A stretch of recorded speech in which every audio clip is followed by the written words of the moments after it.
The number one sign of a good architecture, Uncle Bob.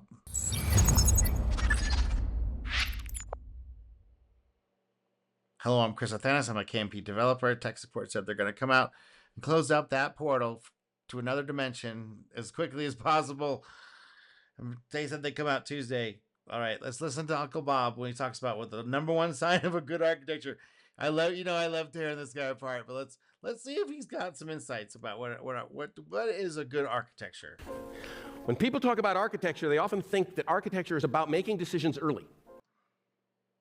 Now, architecture is just building a solution for a problem space for your customers that you define, whether it's the VC or it's a real customers, like actually they're buying subscriptions, that paying money on the table, or your friends and family who believe in you, and you can only maybe do away with doing this once, that has enough to carry up with a solution for the problem that you've defined that your users are going to pay for long term, that you can sustain profitably. That's whatever system you've got to, whatever whatever mousetrap system, what is it called with those all different Rube Goldberg machine, whatever thing you can do, whether it's now, if you're listening to my channel, it's probably gonna be some software, some computer, some website, some mobile app, some sort of thing like that. But if you have some other thing that's like robots on the end, or air balloons, who knows? Who knows? I don't know. But whatever that solution is that you've defined has a skill set around, can get team to people together to put this into fruition on a problem space where you can slice off somebody else's thing, some other corporations, or find some new space and serve them faster, more fun, easier, cheaper. It doesn't have, cheaper is not always less. You could just do just sillier, whatever the things you want that you can compete on, that you want to compete on. This is your life, it's not like you can have 1,000 lives. It's what you're spending your life energy on. Let's see what's going. Let's keep going. That's my definition of architecture. Let's keep going. It's about making decisions late. A good architecture is a software structure that allows you to defer critical decisions for as long as possible. Now, what do you mean critical decisions? This is where the gish galloping language gets involved. I mean, critical decisions about the implementations of the solution. Okay, maybe, but sometimes you may have to defer. I mean, you might just have to pick something in the beginning and iterate on it. Maybe how about architecture, something that lets you iterate and modify and onboard people and make it understandable, replaceable, and upgradable, and have some sort of plan that's sensible, doesn't make people freak out after do weekend duty and beeper duty. And it's like, oh my God, come in on the weekends. Is like, no, man. How about we don't come in on the weekends? Things like that. So what do they mean critical decisions? I heard this. When I came back into software development, I heard this phrase: "You got to delay and defer your critical decisions to." No, you don't. No, if it's a critical decision, we should make it early as possible to see if we're even going to continue on this journey, Bob. And see if we're going to make it to the end of this. Because I'm doing adventure driven, so we have a set time period. Whether that's just you working on a thing because your wife's out of town, or you just got laid off and you got 6 weeks of severance, you want to try and do this thing, or you and your buddy, we saved up 20 grand and we got an office space together, or we're both going to quit our jobs at the same time and start. There's a set limited amount of time you're going to try to go for something, and you have to have some sort of way of doing that, and the architecture is going to be like the overall conceptual how you're going to get that done. And you're probably going to have some services that you've already used or like or know about that you're going to use first and get something off the ground. Get it off the ground, proof of concept. And then as soon as we get some more users than servers, then and maybe get some profitability and some people going, hey, I got a little got a product market fit. And you talk to those early adopters who are trying out your goofy software. And you talk to them and you ask them questions like, I'm going to give you a discount if you don't. You got to make sure they pay though, because if you do it for free, the information is lost. But it has to be some sort of charge, even if it's $1. They have to be charged at least $1, and if they have to give input about the thing that they're on, and then you iterate it quickly on top of that, and you have to make a system that's eventually flexible enough to make that happen at scale. So that's a whole other thing, like making it like extendable, and after you do the product market fit, the whole next thing is like after you get profitability is to get the thing stable and robust and testable and extendable and modifiable and all this stuff. So we have more than 5,000 users, more than 10,000 users. You know, you want to go up to that level if that's the thing you want to do. Let's keep going. Defer them to the point where you've got enough information to actually make them or not make them.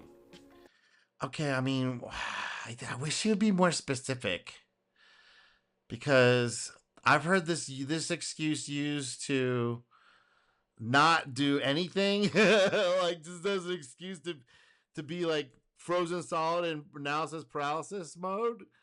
Just defer it until the last. It's like I don't know. I still don't understand what he's trying to say here.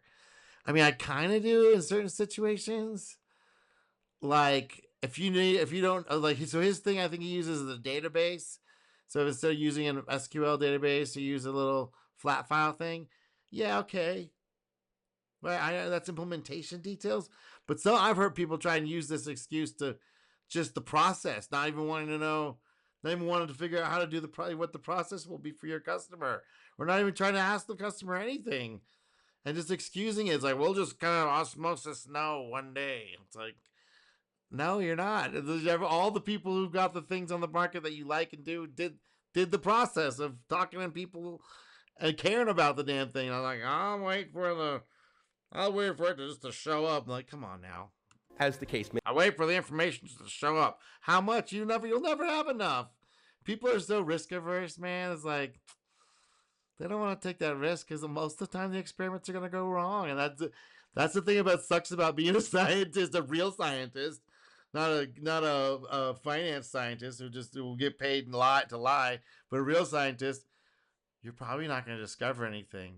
Most of your time, if you could go your whole life and not actually discover anything, and not nobody knows your name. There's been lots of scientists that they just did a little tiny thing, they didn't do this big thing, did this little tiny thing, and even then felt they were lucky because they got that. Most of the stuff is wrong. It's experiments don't work. The theories are bad. The avenue you went down is a dead end. There's nothing down there. That's luck, man. It's like the luck. It's like, so if you get something that hits, don't think that you're a big smarty pants by using these methods. No, it's just you're paying attention and listening to the customer who's fickle as hell, and you've humbled yourself enough to do their thing as opposed to doing your thing.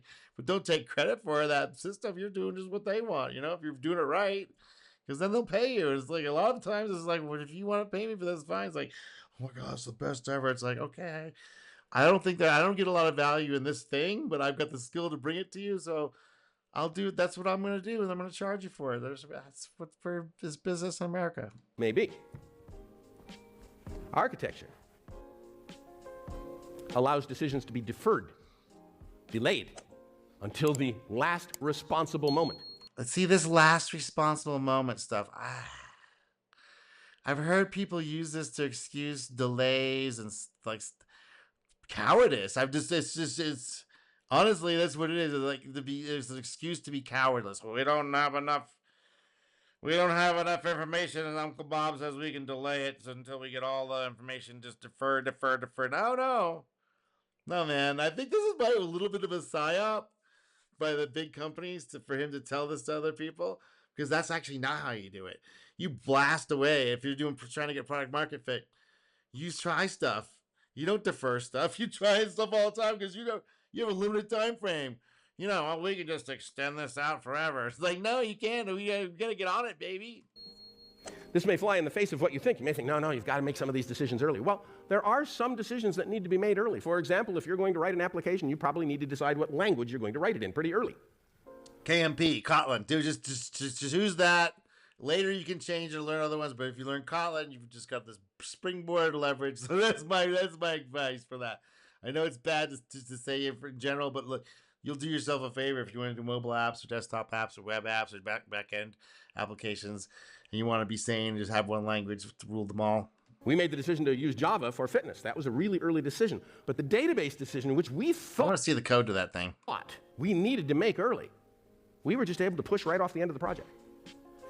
The flat I files. mean, you got away with it because of the limited size and scope of that particular project. So let's not get ahead of ourselves there. Let's not get ahead of ourselves there, Uncle Bob. Actually worked better than a database would. It was still a database. Come on. It's just a simple version of stripped down for the things you were using it for, buddy. He goes into details. A flat file database, like nothing special. And yes, that's more convenient. You don't have to use all the protocols. There's a whole other layer that you don't have to do. But you're taking a chance because it might not be tested properly. Or you're gonna scale it up or try and do things with it that was never meant for. Or you got some weird concurrency issue. Who knows? There's all kinds of problems. People trying to access the same database at the same time. So can you scale it up that way? It's unknown. It was fascinating to us. There were advantages to using flat files that none of us had ever conceived of before. Well, I mean, what do you mean? That's how everybody starts with flat files. Before databases, it was all flat files. Come on, man. Example, you can check the whole testing engine into source code control. That one we hadn't even thought of. What? Testing engine in source code control? I mean, your tests? It's just... What is he talking about, man? Because your tests are just code that runs your other code. What is he talking about? So there was a lot of very, very powerful benefits to deferring decisions as late as you possibly can. I mean, allowing the implementation to change, yes, but doing this architecture, like trying to I've seen people try and do it using this guy's language and the way he's like, yeah, just defer it. It's like, oh boy, I get to defer it, and I can point to you and blame you for the deferring, Uncle Bob. Awesome. Good architecture maximizes the number of decisions not made. I don't know about that. I mean, I think what he's trying to say is like, don't think about the implementation details of it at first.